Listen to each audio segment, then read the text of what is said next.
Ako po si Alex Pagpan, ako po ang rhythm guitar. Jennifer po, Jenny San Luis, female vocalist of Paramount. Rodney Ares, lead guitar for Paramount. Anthony Acid Head Basilio, drums. Never to know what to do at the base of the midnight nightmare. Just a bad dream. I should be one of one and hell.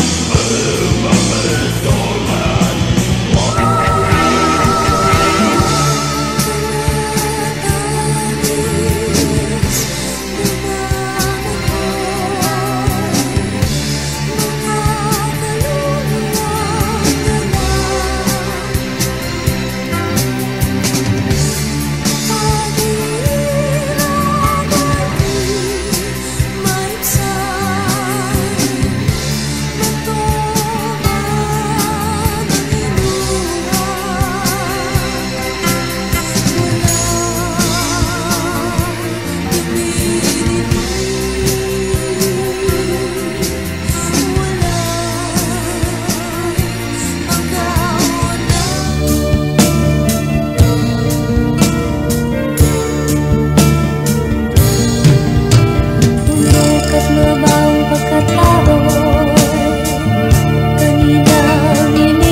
Pandemic time, ganoon din na bahay lang. Music pa rin. Continuous pag-aaral ng gitara. No? Playing guitar. Ako naalala ko noon, nung kaputukan nung unang-unang week na kinulong na tayo sa mga bahay-bahay natin. Wala akong ginawa noon kundi mag-drawing ng mag-drawing eh. Nag-start uli ako to zero, parang nag-start ako ng from lapis to ink, tapos watercolor, acrylic, tapos nag-oil ako noon. So yun, hindi naman nasayang actually kasi parang hinasa ako ng maigi yung kamay ko noon during pandemic. And then naalala ko noon ng pandemic, nag-ano pa tayo noon, nag-online gig. Yun, isa sa mga ginawa namin libangan, no, na nag-online din kami, nag-live rin kami. Yun nga lang, siyempre kanya-kanyang bahay through technology, nag-get together kami para tugtugin yung mga kanta namin. Yun, isa sa mga ano sa amin para malibang, para ma-ride through namin yung pandemya, hindi kami mainip. Yun yung mga bagay na ginawa namin. Ikaw, no? Ayun, pero naano ako noon eh, na-stress din ako noon nung time na yun, during that time. Kasi nakakulong ka lang, di mo alam mangyayari sa'yo nung time na yun. Hindi mo alam yung bukas kung anong meron pa eh. Tsaka kapag ka nakakaramdam ka ng kati sa lalamunan, parang kinakabahan ka na, alam mo yun. Parang, uy, meron na ata ako parang, di ba? Tsaka sa dami ng mga na-deadeds nun, mga tropa, mga kamag-anak. So, hindi natin alam kung hanggang saan ka nung time na yun. So yun. Thankful din na tapos na. Tapos yung pandemic niya.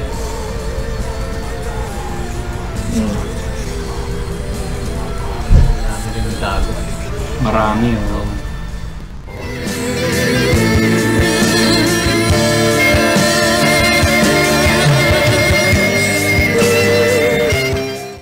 Pabalik, paluma. Actually, hindi bago. Paluma eh.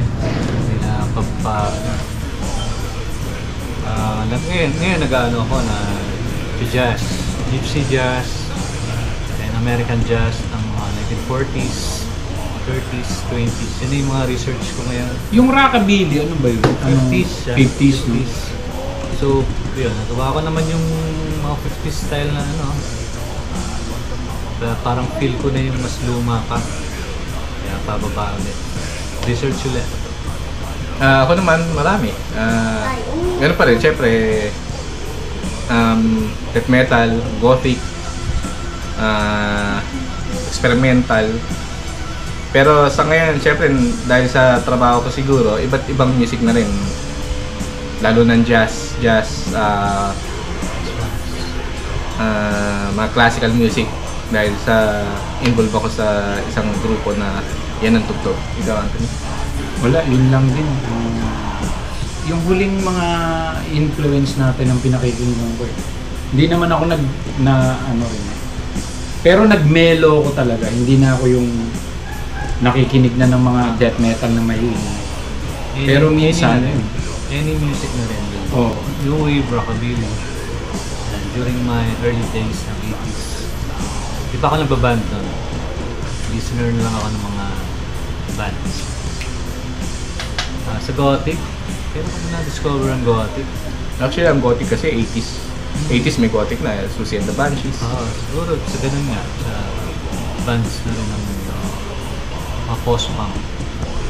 Yung mga pinakikinggan ko noon, Metallica, Nirvana, so mga thrash metal nung araw. Yan. Pantera.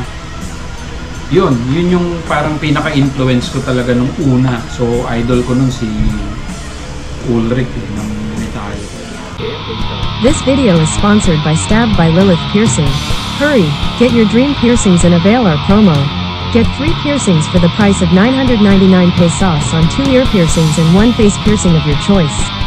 Our shop is located in Malinday, Marikina City near South Supermarket and Robinson's Supermarket. We are available for walk-in customers from 12 p.m. to 9 p.m. and home service as well. Check now our piercing rates.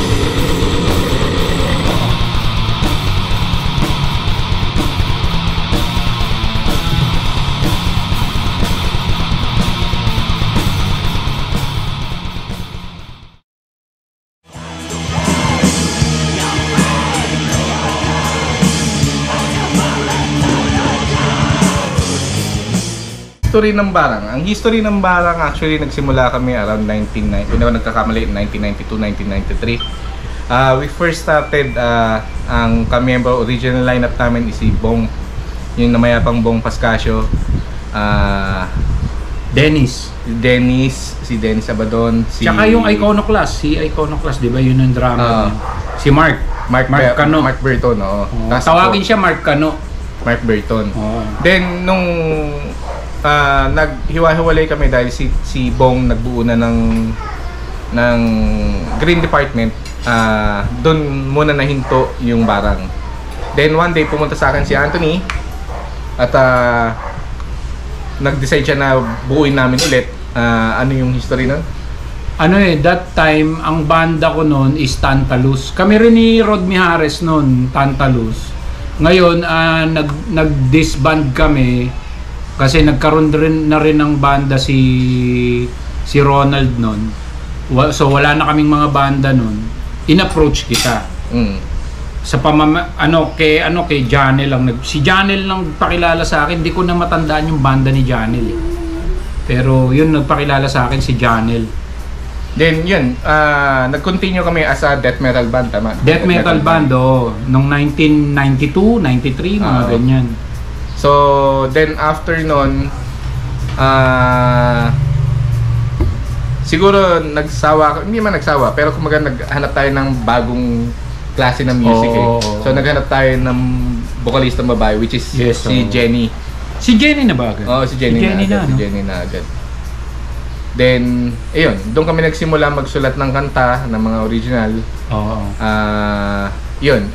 Katulad ng Anyo na sinulat ng father ni Anthony. At yung Alma Perdido na sinulat rin ng father ni Anthony. Actually, yung madagdag ko lang, yung mga lyrics na yan, nakita lang namin dun sa ilalim ng yung mga airpot ko kasi mahilig magsulat eh. Nahalungkat lang namin yan sa mga libro niya, Sabi ni Django, uy, magandang lapatan ng tono to. So yun, doon nag-start yun. Hanggang sa nabuo namin unang-una yung anyo. Tapos na-ere sa... nagustuhan ni The Doctor. Ni The Doctor. Nung tumugtog tayo sa LA. Hanggang sa na-ere yan, tapos naging top 1 sa LA 105 ng 1 month. 1 month mahigit, no? Mahigit yun, naalala ko yun. So yun. Then second yung Alma Perdido na Alma Perdido. Number 1 rin yun, pero for 2 weeks lang ata. So dun, yun ang simula ng Barang. Sa ngayon, actually, hindi na kami ganun ka-active kasi nga busy na lahat sa trabaho. At the same time, yung vocalista namin nasa Dubai na. Once in every 5 years lang ata siya umuwi. Yung ano namin, keyboardist, nasa China. So, pag yung huling gig namin, yun nga, yung sa na reunion gig, yun sa 70s Bistro, na nakumpleto kami. Naalala ko si yung ano namin, yung percussionista namin, si Roger. Takulad. Siya yung isa sa nagdadagdag ng kakaibang tunog sa Barang. Yun, ang tawag namin sa kanya Black Santa Claus kasi tuwing pupunta sa rehearsal namin yun, may bit-bit na bag na malaki, kulay itim, nandun lahat ng instrument niya. Hindi, meron pa yung bahista natin, si Nene, which is nung time na yon is parang 16 or 17 years old lang ata. Nung time na yon, kaya ang tawag namin sa kanya si Nene. Isa rin yan sa tuwing may gig kami, pinapaalam namin talaga sa magulang kasi minor de edad, pero nabibit-bit namin.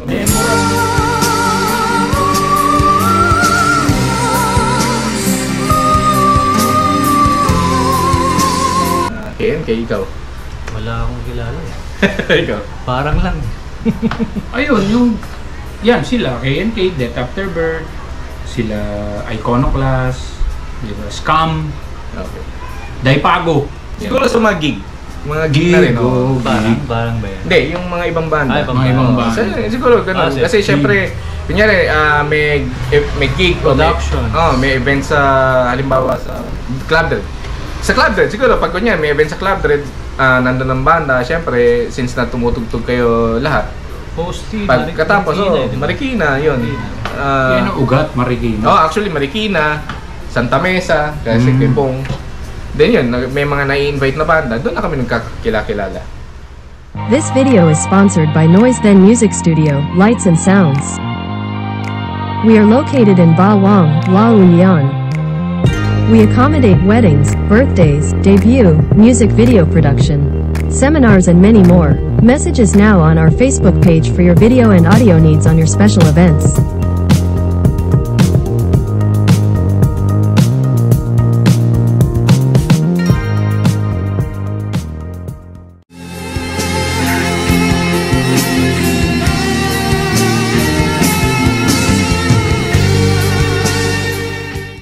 Yun, ang naalala ko yung sa about the songwriting, meron record label na nag-ask na isang kanta uli sa Barang, and yun, immediate gumawa kami ng tono. Yung drummer namin si Anthony na may lyrics na nilapatan namin ng musika. Yun, and ang napili naming tema is gothic style na medyo ethereal with a female vocalist, si Jenny. Yan. Naalala ko that time, and okay naman, masaya.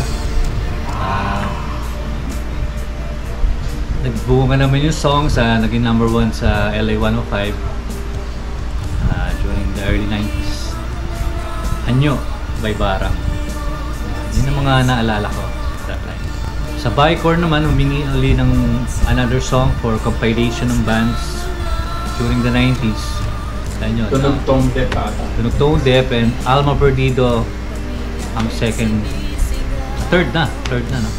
Third song na female vocalist ng Barang. Ganun din, meron ng immediate lyrics, nilapatan na rin namin yung musical ulit. And same formula, mga parang experimental that time. Nagpapasok kami ng iba-ibang instrument. Dinidiscover namin yung music na gothic na may kasamang industrial, ethereal, and some earth music. During that time, experimenting.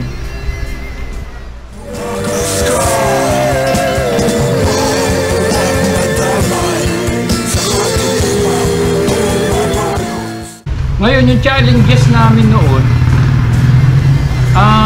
hindi ganun kadali rin ma-line up sa mga sa mga tropa na rin, sa mga invites. Kaya kami nakakatugtog sa mga gig. Kunyari, Club Dread. Andyan yung pagbebenta, yung struggle na number 1 dyan. Bago kayo kikita nung araw, kasi magbebenta muna kayo ng ticket eh. Yun yung natatandaan ko. Magbebenta kayo ng mga ticket, tapos mag-invite kayo ng mga tropa, ganyan. Tsaka noon kasi syempre hindi rin naman kami mga anak ng senador, mga mayaman. Ano kami noon eh, talagang minsan nagwa 1, 2, 3 kami sa mga sa jeep noon, makapunta lang ng mga venue eh. Tapos ang heavy metal snack namin noon, naalala ko, hopya, tsaka sagu. Yan yung mga struggle namin noon. Kung meron kang connection, hindi naman ganun kahirap. Tsaka kung meron na kayong mga katulad yan, nakilala na yung banda nyo, madali na kayong ma-invite. Let's say, may death metal gig sa, kunyari, Marikina or sa ano, maiisip ka na ng magpapa-gig eh. Kasi nandun ka na sa eksena eh. Pag nandun ka na noong araw sa eksena ng death metal, madali ka nang may invite. So ang struggle mo na lang dyan kung paano ka pupunta doon sa gig na yon. Syempre bit-bit nyo yung gamit nyo, bit-bit nyo yung gitara nyo, syempre pamasahe nyo, pagkain nyo, ganun noon eh. Tapos maghihintay kayo ng lineup nyo. Minsan sa sobrang dami ng lineup, let's say mga 50 yan eh, or 30, ganun. Minsan mapupunta ka sa dulo. Alam mo yon, hihintayin mo yung lineup nyo hanggang sa... Yun yung mga struggle namin noon. As mga lumang banda nung araw.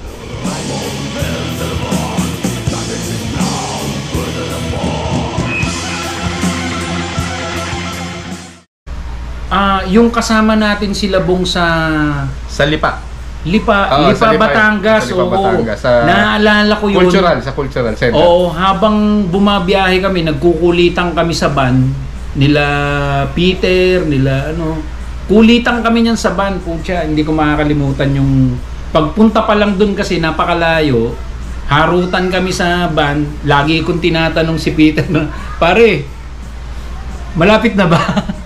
Pero malayo pa actually. So yun. Then sunod yung ito siguro yung pinaka-latest, yung isa sa mga pinaka-memorable namin, yung 70s Bistro. Yun. Kasi sa 70s Bistro, alam naman natin, hindi basta-basta nakakatugtog doon eh, ang ibang banda. Pero bago yan, meron pa kaming naging reunion ng mga death metal na ginawa sa Kogyo? Hindi. Ano ba yun? Kilapol, oo. Basta lahat yon, lahat ng sa kabilang anyo ng buhay nandun. Death After Birth, Kabang ni Kamatayan, halos lahat nung nandun sa actually nandyan pa nga yung poster ko eh. Ang hindi lang doon kasi wala si Jenny nun, iba yung bukod. Wala, oo, nasa abroad si Jenny nun. So nangailangan kaming kumuha ng ng sessionista. Club Dread, syempre hindi mawawala ang Club Dread kasi kapag ka sumampa ka na ng Club Dread nung araw, kumbaga parang iba yung feeling mo na natugtog ka na ng Club Dread. Iba yung dating ng banda nyo kapag ka natugtog ka na ng Club Dread. At the same time kasi ang Club Dread, pundasyon yan eh. Pundasyon yan, marami dyan galing eh. Maraming dyan galing dyan nag-start. Yan ang isa sa mga ugat talaga, Club Dread. So yan yung talagang number 1 na unforgettable sa atin na tinugtugan, Club Dread.